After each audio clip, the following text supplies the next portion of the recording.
Hello student, स्वागत है आप सभी का एक बार फिर से आपके अपने यूट्यूब चैनल मिस्टर खोल एश द टीचर में।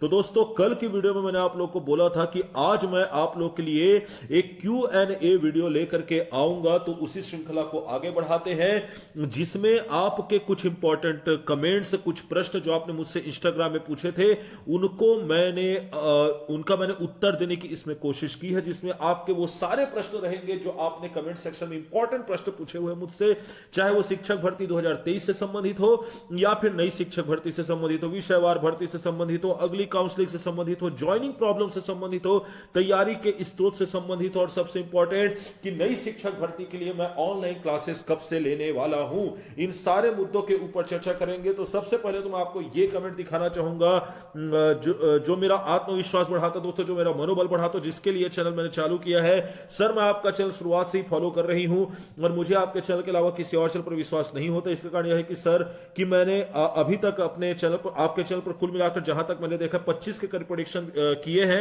जिसमें आपने कुल मिलाकर 22 प्रेडिक्शन सही हुए हैं। यह वास्तविकता में सोचने वाली बात है। तो आपसे उम्मीद रहती है sir. Thank you so much. So thank you so much आपको जो आपने ये भरोसा कर, मुझे भी नहीं पता था कि मैंने कितने प्रेडिक्शन किए और कितने उससे सही हुए। तो इस चीज को पॉइंट आउट करने के लिए आपका बहुत बहुत शुक्रिया। ऐसे ही अपना प्यार बनाए रखे।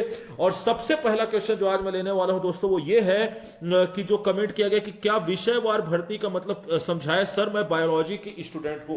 तो यहां पर देखिए, विषयवार भर्ती का एक सिंपल सा मतलब यह है कि आपका ग्रेजुएशन जिस सब्जेक्ट से हुआ है, जिस स्ट्रीम से आपका ग्रेजुएशन हुआ है, उसी स्ट्रीम के लिए आप भर्ती में अप्लाई कर सकती हैं। एग्जाम्पल के तौर पर अगर आप मैथ्स बैकग्राउंड वाले हैं तो आप वर्ग 2 में यदि मैथ्स के पोस्ट आती तो आप उसी के लिए अप्लाई कर पाएंगी। अब जैसे कि आप बायोलॉजी के हैं तो आप बायोलॉजी के लिए ही अप्लाई कर सकती हैं।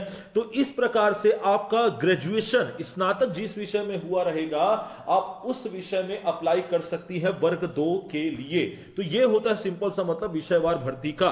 अब बात करते हैं कि 2024 की भर्ती विषयवार होगी तो क्या इंजीनियरिंग वाले एलिजिबल होंगे या नहीं? अरे भाई, बिल्कुल एलिजिबल होंगे, क्योंकि देखिए बी भी क्या है, एक स्नातक डिग्री है जो कि आप किस सब्जेक्ट के अकॉर्डिंग करते हैं, मैथ्स के अकॉर्डिंग करते हैं। तो इसमें कोई भी दो राय की बात नहीं है कि बी वाले एलिजिबल नहीं होंगे। बिल्कुल बी वाले एलिजिबल होंगे, 110% बी वाले एलिजिबल होंगे। तीसरा प्रश्न देखते हैं दोस्तों, सर ये भर्ती ऑल सीजी के लिए होगी या फिर 2023 जैसे संभाग वाइज होगी? देखिए, जहां तक मुझे लगता है कि यह भर्ती सरगुजा और बस्तर के लिए नहीं निकलने वाली है, क्योंकि ऑलरेडी सरगुजा और बस्तर बहुत ही बड़े स्तर पर पोस्टिंग हो चुकी है। तो मुझे लगता है कि मैदानी इलाकों के लिए ही यह भर्ती होने वाली है, अर्थात दुर्ग, रायपुर और बिलासपुर के लिए। तो दुर्ग, रायपुर, बिलासपुर जोन के लिए ही यह भर्ती निकलेगी, ऐसा मेरा मानना है। अगला क्वेश्चन हम लेते हैं, सर अभी जो डीएलएड फर्स्ट ईयर में है उनको मौका मिलेगा कि नहीं? तो दोस्त, मौका नहीं मिलेगा। कारण यह है कि मान लीजिए इसी साल आपका परीक्षा हो जाती है और इसी साल अगर आपका रिजल्ट आ जाता है तो आप तो इस साल फर्स्ट ईयर में ही रहेंगे और आपका सेकंड ईयर रनिंग रहेगा। तो याद रखिएगा, इस बार जो डीवीसी हुआ था, जो इस भर्ती के लिए डीवीसी हुआ था, उसमें क्लियरली इंस्ट्रक्शन दिया गया था कि डीवीसी के समय आपके पास आपका मार्कशीट होना चाहिए, फाइनल मार्कशीट। जी हां, फाइनल रिजल्ट आपके पास होना चाहिए। तो मुझे यही बताना पड़ेगा आपको कि नहीं, डीएलएड फर्स्ट ईयर वाले बिल्कुल भी इसके लिए एलिजिबल नहीं होंगे। अब बात करते हैं, सर क्या कंप्यूटर टीचर का भी पद आएगा, और आया तो क्या बीएड में छूट मिलेगा? क्योंकि केवीसी और एनवीएस एकलव्य स्कूल में देता है। तो देखिए, बाकी बातें तो बाद की बात की रह जाएगी। इसके ऊपर मैंने ऑलरेडी एक वीडियो बनाया था कि मैं कौन कौन से पोस्ट आए हैं करके, उस वीडियो को आप जाकर के देख सकती हैं। और यहां पर मैं आपको बता दूं कि कंप्यूटर के टीचर का पोस्ट जो है वो नहीं आने वाला है, मुझे जहां तक लगता है इस बार के शिक्षक भर्ती में। अब सर क्या सिलेबस चेंज हो सकता है?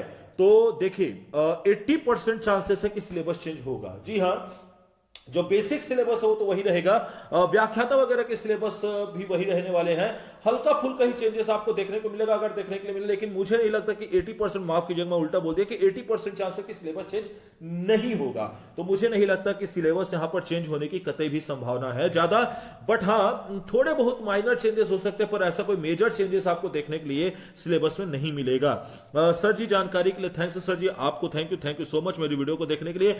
सर जी ये बताइए, जो वर्ग 2 में अन्य जिले में कार्यरत हैं, वे वर्ग 2 के लिए फिर से फॉर्म डाल सकते हैं कि नहीं? Please reply.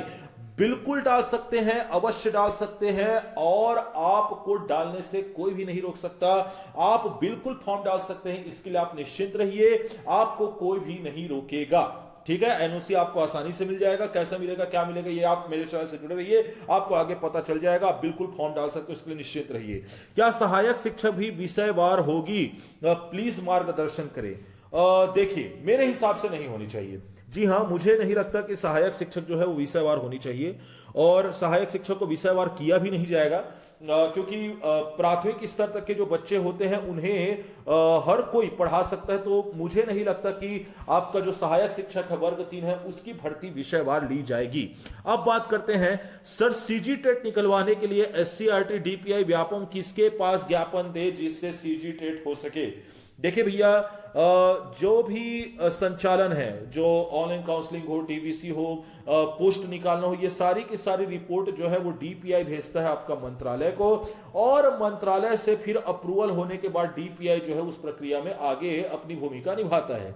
तो यहां पर देखिए, सबसे इंपॉर्टेंट तो है, जाहिर सी बात है, माननीय शिक्षा मंत्री। अगर माननीय शिक्षा मंत्री के नजर में यह बात आ गई कि भाई आपको अगर नई शिक्षा भर्ती निकालनी तो उसके पहले आपको एक बार टेट तो अवश्य करवाना पड़ेगा, तब तो बहुत सारे लोग एलिजिबल हो पाएंगे शिक्षक भर्ती के लिए। तो अगर हमारे माननीय शिक्षा मंत्री की नजर में यह बात आ जाती, तब फिर वो डीपीआई को निर्देश देंगे और फिर डीपीआई इसके लिए प्रतिबद्ध हो जाएगी। लेकिन केवल अगर आप बोले कि डीपीआई के पास जाने से बात बन जाएगी, तो ऐसा नहीं है। शिक्षा मंत्री जी के संज्ञान में यह बात लानी आवश्यक है।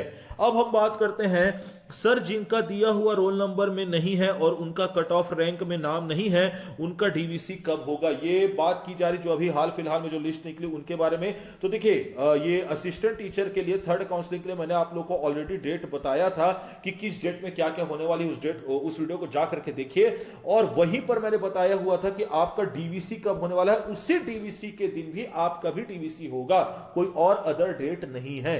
तो ये हुई बात। फोर्थ लिस्ट कब तक में चालू होगा सर जी, प्लीज बताएं।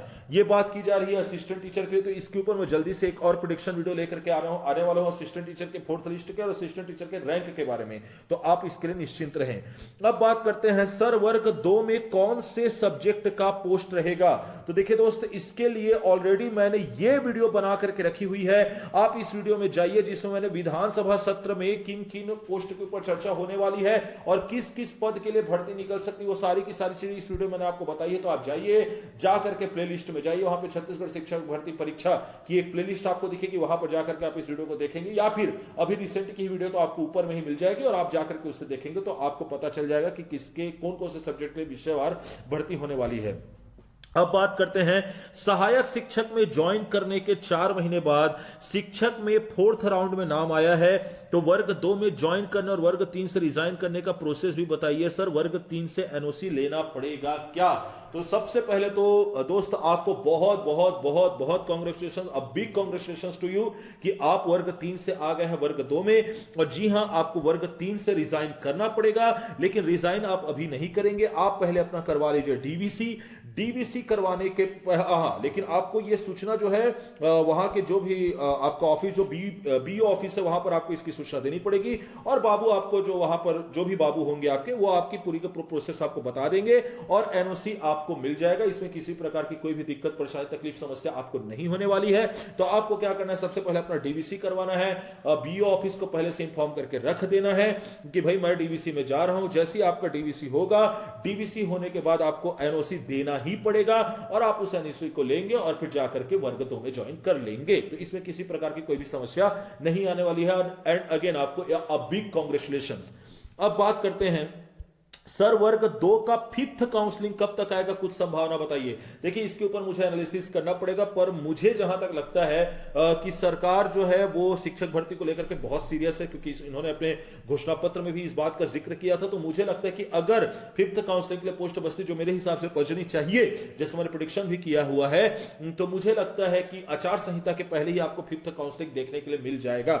ये मेरा अनुमान है, पर मैं इसके लिए 100% श्योर तो नहीं, पर मेरा जहां तक आंकलन कहता है वो यही कहता है। अब बात करते हैं असिस्टेंट टीचर का भी 4th लिस्ट के बारे में कुछ जानकारी दीजिए सर। इसके बारे में मैंने पहले ही बोला दोस्त कि मैं बहुत जल्द इसके ऊपर एक प्रेडिक्शन वीडियो लेकर के आने वाला हूं। शिक्षक भर्ती में कौन से प्रकाशन के कौन कौन सा बुक पढ़ना चाहिए, प्लीज बताइए सर जी। इस कमेंट को मैंने लास्ट में इसलिए रखा दोस्तों क्योंकि इसी से मुझे ऑनलाइन क्लास की बात आप लोगों से करनी है। अब जैसे कि आप लोगों को पता है कि नई शिक्षक भर्ती जो है वो जल्द से जल्द आने वाली है, और आपको मैं बता दूं कि इस वाली शिक्षक भर्ती में जैसे कि आप लोगों को पता है कि मैं खुद वर्ग 2 और वर्ग 3 दोनों का दोनों मैंने क्लियर किया है, दोनों के दोनों में मेरा सिलेक्शन हुआ और अच्छा रैंक भी आया है।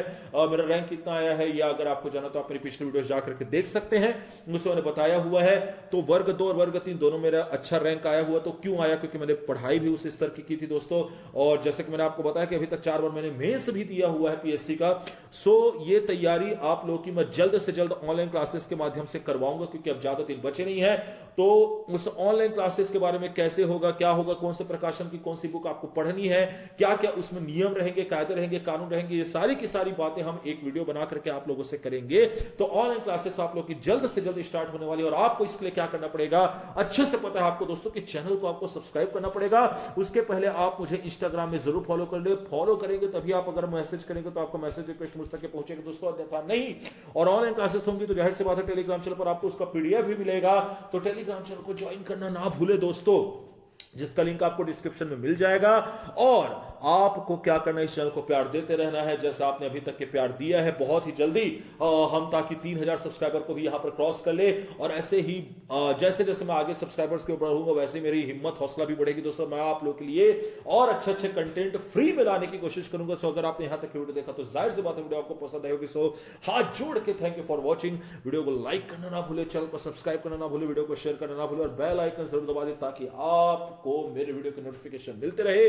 मैं मिलूंगा आपसे नेक्स्ट वीडियो में, तब तक के लिए धन्यवाद।